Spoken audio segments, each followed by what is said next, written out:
All right. Welcome, everyone. We are here for our first bridge session. Thank you all for coming, and I am going to hand it off to Carmen Marroquin. Hello, everybody, and welcome. My name is Carmen Marroquin. I'm one of the high school counselors for Yosemite Valley Charter and Monarch River Academy. Here as well is my colleague Yesenia Medina. She is also a counselor for both Yosemite Valley and Monarch River Academy. So what I'm going to be going over today is just an overall presentation on graduation requirements, how credits are earned, and the importance of grades in high school. It is a little bit different from middle school, so we want to prepare you before you get here and you start your classes so that you're getting started on the right foot. So first of all, high school graduation requirements. So in order to earn a high school diploma, you do have to earn credits. It's not just coming to school and showing up to class for 4 years and you get handed a diploma at the end of that time. You do actually have to earn credits, and our high school graduation requirement is 200 credits. So to give you a little bit of detail on how those credits look, we do have subject areas, and this is by the state of California. They do require all California high schools to offer these classes and for students to earn credits in these areas, and that's how you earn your diploma.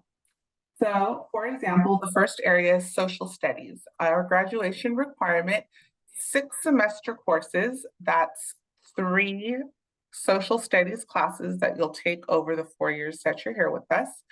So that includes a year of US history, a year of world history, 1 semester of government, and 1 semester of economics. You'll see that that's a total of 30 credits, and I'll explain in a little bit how that adds up to 30 credits. So just know that those 3 years of social studies is equal to 30 credits. Our next category is English. We do have a graduation requirement of 6 semester courses. Again, that's 3 years of English for a total of 30 credits of English. For math, the high school graduation requirement is 4 semester courses. That's the equivalent of 2 years of math. And in those 2 years of math, you must complete Algebra 1. That is a California state requirement. So again, those 2 years of math is equal to 20 credits. For science, we also have 4 semester courses that are the graduation requirements. That gets divided into 1 year of a physical science. So that could be like overall physical science, that could be chemistry, that could be earth and space science, and then 1 year of a life science. And that typically is biology for all students. So both of those classes together will earn you a total of 20 credits. Then you see our categories of visual and performing arts and world language. These are actually 2 different disciplines, but we do lump them together for the purposes of graduation requirements. So to earn a high school diploma, you don't have to take classes from both. You can just choose one area. It would be 2 semester courses or a year-long course, and that earns you 10 credits. So our last one is the elective requirement. So we do have an elective requirement. You do have to take elective courses, and you have to take 90 credits of elective courses. So that's the equivalent of 9 year-long classes. And electives are really a great way for you to discover things that are interesting to you. So you notice that these are all the subjects up here that are the ones that are required. But for electives, you'll get to choose. I mean, you can certainly go on in all of these subjects and take more advanced classes, and those would also count for elective credits. But you can also look into different areas, different types of classes. We do require you to take PE for 2 years, so that is going to be under those elective credits. So that takes care of 20 credits right there. But we do offer quite a variety of electives. So you get to choose things that sound interesting to you. Again, when you total all of these up, It is the grand total of 200 credits, and that is how you earn your high school diploma. When you get to high school, you're also going to hear a lot about the A to G college entrance requirements. So for those of you that are planning on going on to college after high school, and we hope that that is everybody, because college can look a lot of different ways, from community college to four-year colleges, and we want to make sure that you're prepared when you graduate from high school to move on in your education. Well, the AG college entrance requirements are going to prepare you for that. And so they do look a little bit different from the high school diploma requirements. They're very similar. I will say they're very similar. So you can see here that the categories are all there, just like I reviewed, but they differ a little bit. So colleges are going to want to see these classes on your transcript, and they're going to check to make sure that you've taken all the years that they are requiring. So for history, they check for two classes. They check that US history and world history are on your transcript.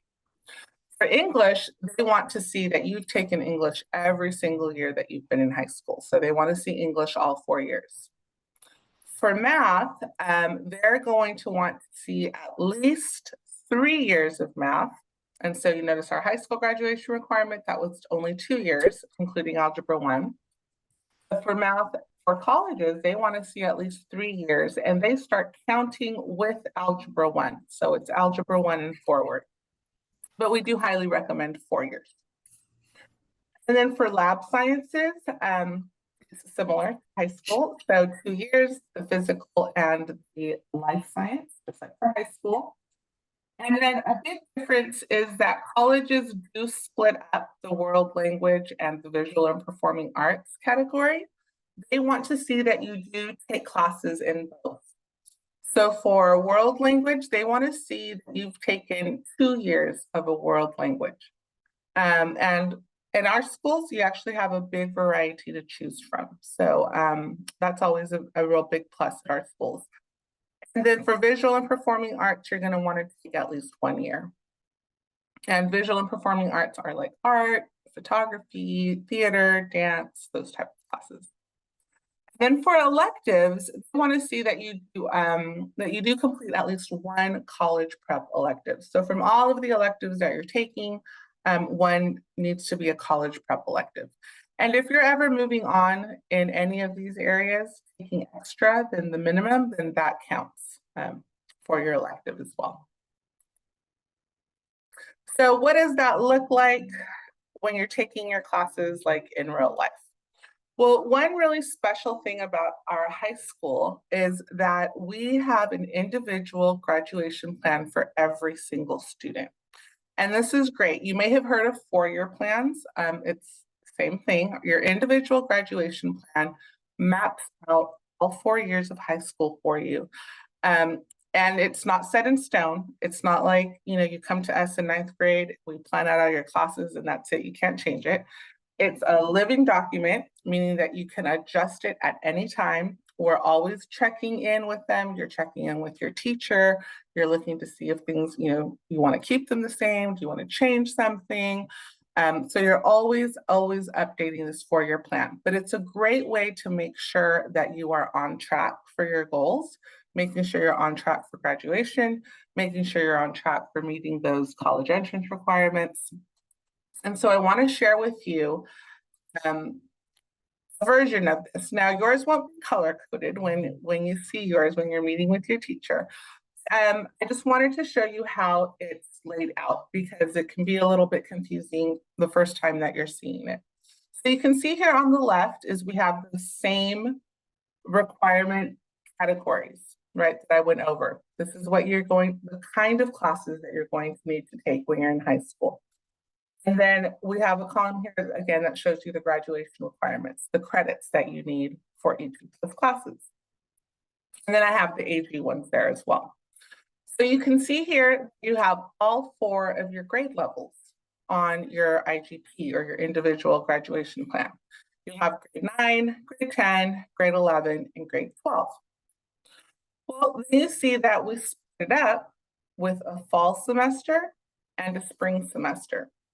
And you may kind of know that already in your head that, okay, yeah, I had semesters in middle school and I would get a report card, to show my grade for the fall and for the spring.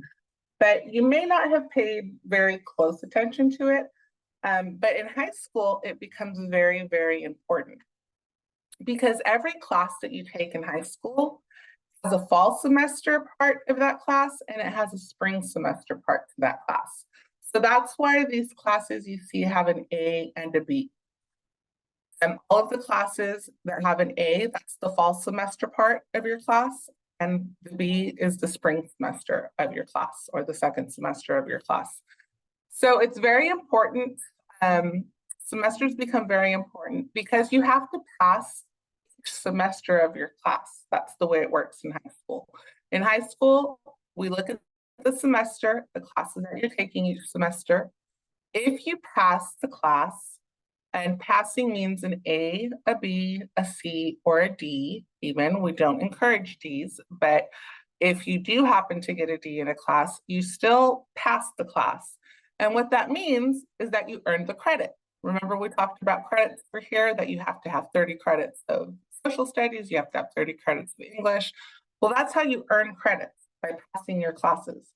So every semester that you're taking classes, you need to pass your classes so that you can earn the credit. If you don't pass your class, and that means that you get an F in a class, then you get 0 credits. You do not get the credit, and you're going to have to repeat that class. So I always tell students, you don't want to waste your time. You don't want to spend an entire semester in a class just to fail it and then to have to sit and take it again, right? So it becomes really important for you to pay attention to your grades in high school because you want to know how you're doing. You want to make sure that you're passing because at the end of the semester, that grade that you get in that semester is going to determine whether you earn 5 credits. That's the full amount of credits you can get. It's either 5 or nothing. You earn it all or you earn 0. So if you pass the class, you earn 5 credits. If you don't pass it, it's 0 credits, and you're going to have to retake it again if it's a high school graduation requirement. So that is why IGP splits it up this way into semesters, because semesters and semester grades are very important in high school. So as a 9th grader, this is a typical schedule that you'll be looking at to take. You'll all be in an English class. Again, there's a first semester and a second semester. You'll be in a math class depending on where you're at, right? So the lowest math class you can be in is pre-algebra. So that's the beginning of math classes in high school that are offered. Typically, 9th graders will go into Algebra 1. There is a different sequence called integrated math that you might see called Math 1, Math 2, Math 3. So again, that's going to be a conversation that your family has with your teacher and talking about math placement and curriculum and all of that. So you'll also be in a science class. We start your science right away. And again, usually that's biology for everybody. And that takes care of your life science. And then we ask you to choose between world language and visual and performing arts. Some students want to start a world language. They're really excited to learn a world language and want to start that right away, and that's great. Because actually, if you do 4 years of a world language, you can possibly earn what's called the Seal of Biliteracy. So that's a graduation honor by the state of California if you study the same language for 4 years and you get good grades. So that's always a plus if you want to start that your freshman year. Or you can also choose to do your visual and performing arts. So you'll see that VAPA stands for visual and performing arts. So again, that's like the art, drama, photography, theater, those kinds of classes. And for electives, remember, we have a 90 elective credit requirement. We do highly recommend for you to start a college and career exploration class. So what you see down here right now in this individual graduation plan, These are not required, but these are highly recommended. High school is a great time for you to start thinking about maybe what kind of career you're interested in after high school. Doesn't mean you have to make a decision. Doesn't mean you have to like know exactly what you're going to do as a career when you graduate, but it's a great time to start that exploration process. And we offer classes called College and Career Exploration. So that's a great class to do an elective. And we do offer career and technical education pathways. So if you start to identify what area of industry you're interested in, so if you're interested in business, or you're interested in the arts fields, or you're interested in the health sciences, we actually have elective classes that you can take, and they will count towards a CTE pathway. So like I said, I know it's a lot of information, but I just wanted you to get an idea of how you can see that we plan out all of your high school graduation requirements on your 4-year plan, on your individualized graduation plan, or IGP for short. That's what you'll hear us call it. We make sure that you have all of the graduation requirements listed on here so that nobody forgets, that we don't forget to take something. Everything's listed on there. We're always checking it. You're always checking in with your teacher about it, making sure that you're on track. If you need to repeat something, we put it back on there to make sure it gets taken. But again, you're always able to update this if you change your mind about a class, so it's not set in stone. But this is a great way that you can see how the semesters are for, there's 2 semesters in each grade level, and how those become important for you.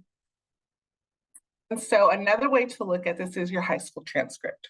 So your high school transcript is the official record. Did you have a question, Heather? Yeah, Carmen, I was just wondering about physical education. Is that a requirement? Because I know some students do have PE. Yes, that is a great question. So in the past, let me just go back to this. In the past, we had highly encouraged PE for 2 years. And that was because sometimes we'd find that students would start with our school and then end up transferring to their local school district. So all of your local public school districts will have PE as a requirement, 2 years.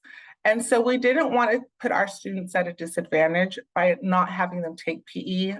If they transferred anywhere else, they were going to be behind in those credits. So we always highly encourage 2 years of PE, but they weren't actually a high school graduation requirement for us. It wasn't a requirement. It will be, however. Yesenia, I don't know if you can remind me, is it next year that we're starting with PE as a high school graduation requirement? They have not decided yet. They haven't decided yet. Okay. So again, just to be on the safe side, we do have families to have their students take PE in grade 9 and grade 10. Again, it's really kind of just a safeguard for you in case in the future you end up transferring to a different school.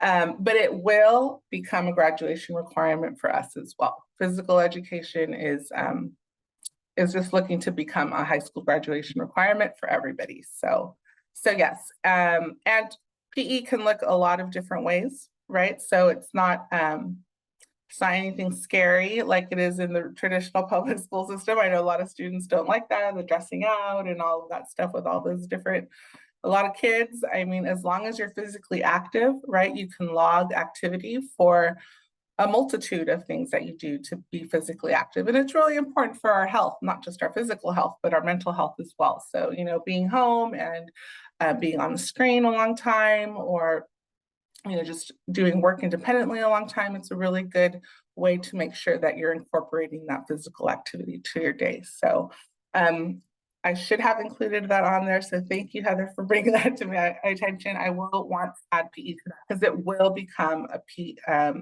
high school requirement in the future. If not next year, it will be for the year after. Carmen, may I ask, just on top of that, as far as the PE being mandatory, that would be 5 units per semester for that? That is correct. Is this correct? So, that is correct. I'm sorry. Okay. It would be 2 years of PE. So you would take it for both semesters 1 year, and then both semesters another year. So 4 semesters total. That So is- that would come to 20 of Yes. the 90 elective. That is correct. Yes. 20 of the Okay. 90 elective requirements. Okay, thank you. You're welcome. Thank you for asking that clarifying question. Okay, any other questions on anything I've said up to this point? Okay, so let's move on to your high school transcript. So that IGP, that individualized graduation plan, that is a document that we all work from, your teachers and your counselors. We look at that, you know, we're planning out your grades. But the official record of your high school grades is your transcript.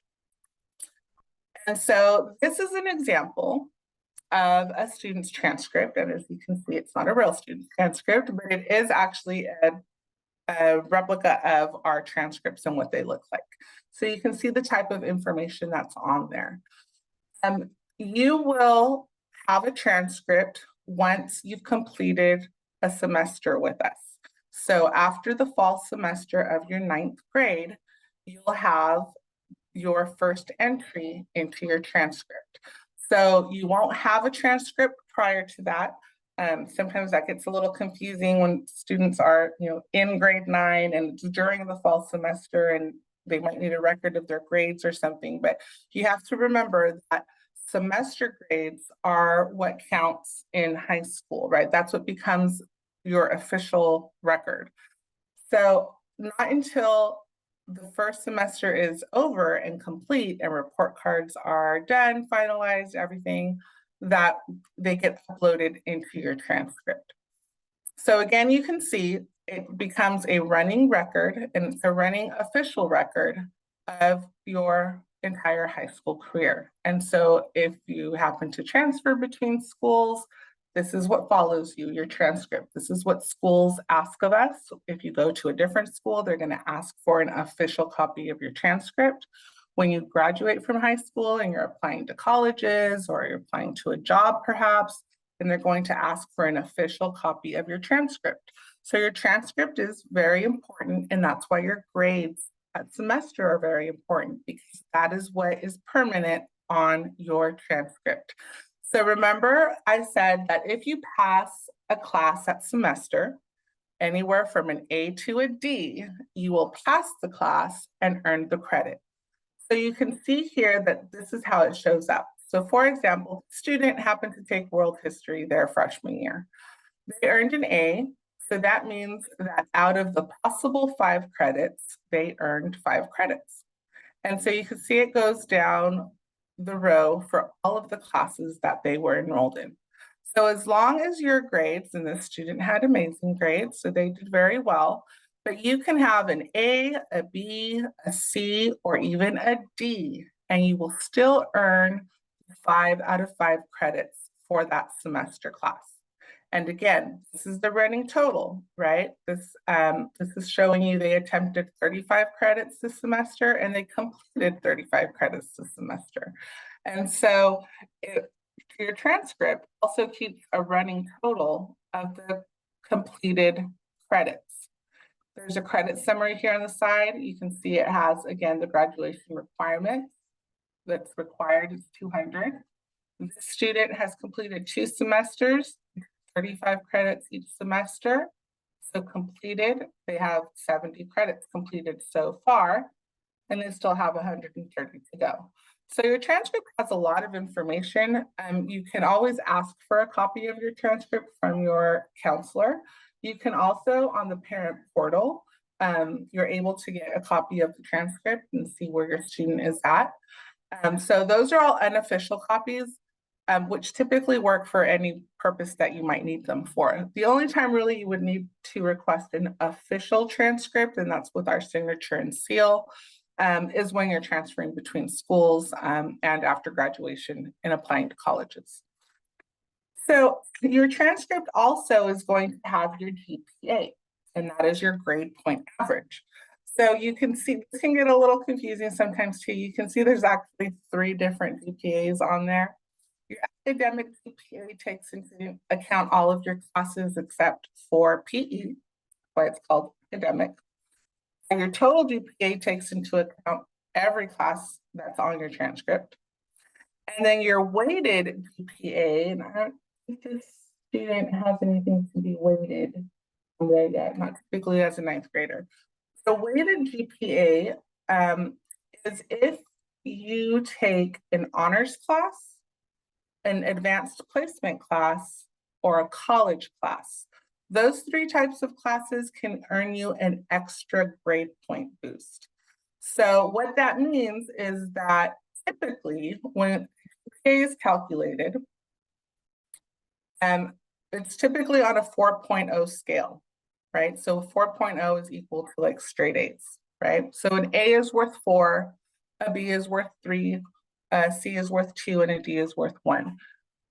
But when you're taking a weighted class, an honors, AP, or college class, you actually get an extra point added to that. So if you got an A in any of those classes, you actually get 5 points for that A instead of a 4. So that's why sometimes you may see a student has over a 4.0, that's their weighted GPA.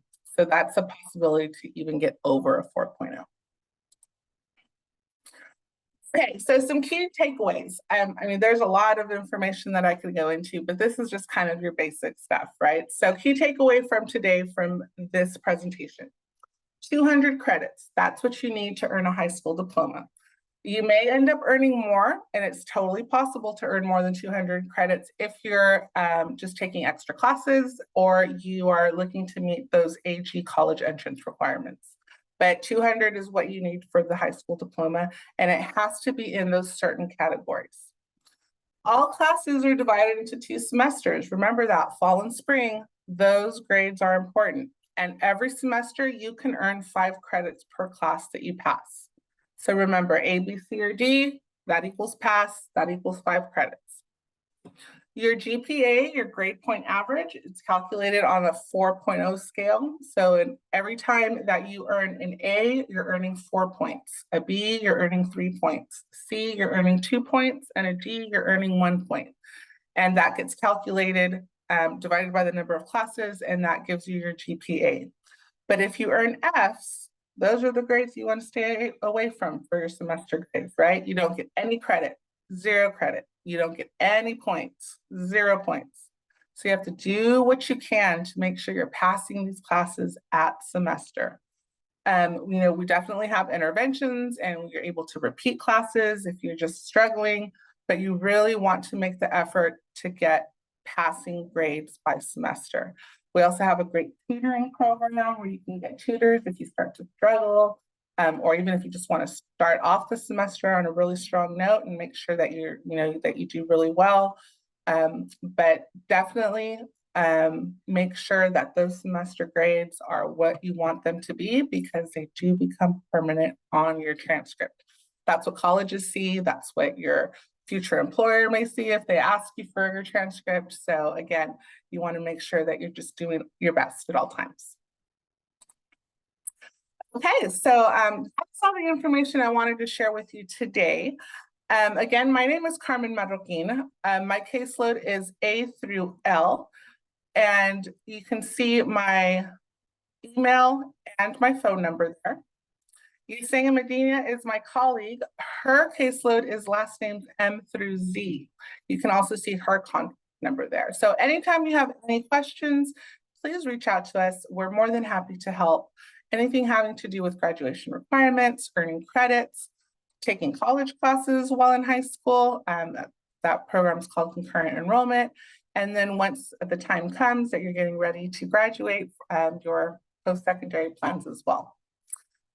Gaia, you have a question? Was that in the chat? Yeah, I Sorry. just wanted to know what AG colleges are because they were on the past slide. So when we talk about A to G, they're not particular colleges, they're college entrance requirements. So I'm going to go back to, so sorry for that confusion. So there's high school graduation requirements, that's the 200 credits, right? And there's AG college entrance requirements. So this doesn't mean that there's AG colleges, it just means that they're called college entrance requirements. So I could see the confusion in that. The AG college entrance requirements are the requirements that four-year colleges in California, I should say, it's the CSU system like Fresno State, Sacramento State, the UC system like UC Merced, UCLA, UC Berkeley.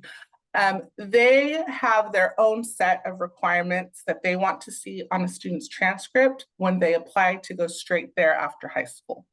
So it's two requirements that we reviewed today: the high school graduation to earn you a high school diploma, and then these are what's called the AG college entrance requirements. So it's not the colleges that are AG, it's the requirements that are AG. And you can see here the letters A, B, C, D, E, F, G. That's what it's referring to. It's referring to the courses that are required to go straight to a four-year college. Does that make sense? Yeah. Okay. So when we talk about AG, we're talking about these requirements here. A is the history requirement, the B is the English requirement, the C is the math requirement, etc. So again, four-year colleges, what they look for is they look for these requirements to be on the student's transcript. And I have to say, a lot of them overlap. Our high school graduation requirements and the AG requirements, there is overlap. So just so that you know, in the 9th grade and the 10th grade, students are meeting both. They're meeting high school graduation requirements and they're meeting these college entrance requirements because there's that overlap there. So it's not like you have to make a choice in 9th grade. You don't even have to think about that yet. Carmen, I have a question. On the transcripts that you showed there, I believe that in the first semester, there are 7 classes, and in the second semester, the spring, there are 8 classes. And then also what I noticed is that in the first semester, there was Geography A, and it was replaced later on by Criminology A. So my question is, what is the class load, typical class load? And as far as, though I am assuming criminology and geography are both electives, so you could therefore take just you wouldn't have to take the geography B, for example, or the criminology B to get those units. Is that correct? That is okay. Correct. Yes, and that is a great question. Thank you for pointing that out. So this is a great example of the geography and the criminology of how your classes, like your IGP, your individual graduation plan, it can be constantly updated. You know, maybe the student geography and was like, oh, it's not really a class that I'm that interested in, although, right, that's a great knowledge to have, geography. I would highly recommend it, but it is an elective. It's not a high school graduation requirement. So maybe the student or this family decided, oh, well, we thought it was a high school graduation requirement. They're not really doing, they're not really interested in it. At semester, we're gonna switch them into a different class that's actually interesting to them. We're gonna put him in, him or her into criminology. So that, again, is a great question. It is just an elective class, so it doesn't necessarily need to be completed both semesters, like a graduation requirement would need to be. And so the class load, that can vary. So at the very minimum, in order to be on track to earn a high school diploma, you have to take at least 25 credits a semester. If you take anything less than that, you're not going to be on track to graduate. And you actually have to be in the minimum 20 to even be enrolled. Which rarely do we have 25 would be like 5 classes and 20 would be like 4 classes, right? So 25 credits again, because every class is 5 credits, right? You're looking at 25 as 5 classes. Now in your local school district, you're looking at a 7-period day. A lot of students take 7 classes. So anywhere in between, you can see students taking anywhere in between that. So it really is going to depend on your student, on you as a family, on what you're looking for them to take, and how you want to spread that out over the 4 years.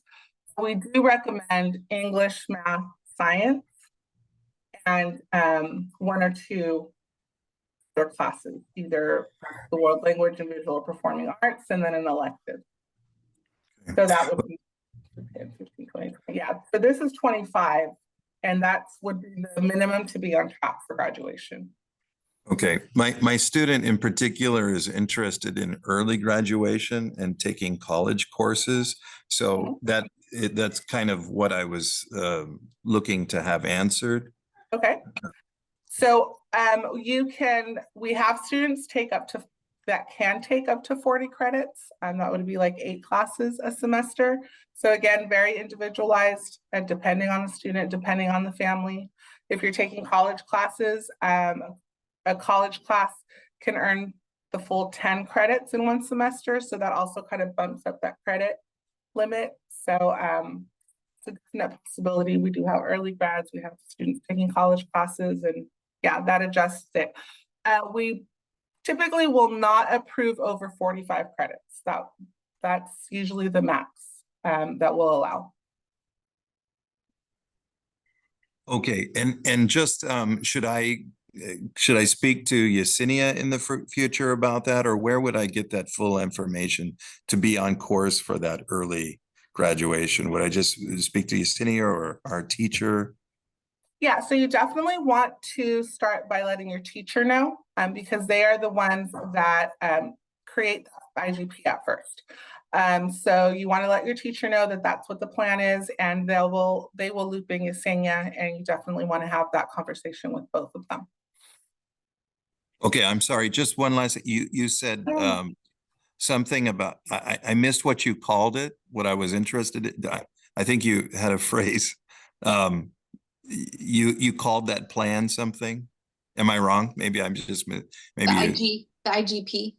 Oh, the IGP. Is that Okay. IGP is this 4-year plan, the individualized graduation plan. I'm so sorry. We have so many acronyms in education and at our school in particular. So yes, please let me know if I've said something that just makes no sense. Okay, I see. Yeah, we all have acronyms. I understand. All right, thank you. Yes, of course. Okay, any other questions that I can answer for anyone? I think Kimmy has one. Hi. Hey. I'm sorry, I was a little behind. Are you gonna send the recorded version to everyone after this forum? Yeah, so I sent an email with our website information, and I will post this recording on our website. Yes. Thank you.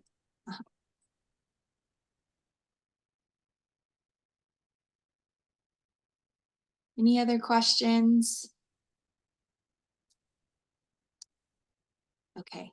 Well, thank you so much, Carmen, for coming today and going through all this. This is like super important information for everyone, especially parents and students who this is a little bit overwhelming. So like I said before, this is going to be posted on our website. I've sent 2 emails to families just about all the information about the 8th grade bridge. And in that email is a link to our website. We have our own specific website for 8th grade bridge, and this recording will go on there. And then if you have any questions, feel free to email me if you'd like about 8th grade bridge. We're going to have a couple more sessions, and it's listed in that website, the different topics. So I just want to thank you, Carmen, for coming today, and thank you all for joining, and hopefully this was beneficial and you got a lot out of it. Thank you, everyone. It was my pleasure. Just feel free to reach out with any questions to us. We're always available. All right. Thanks, everyone. Bye.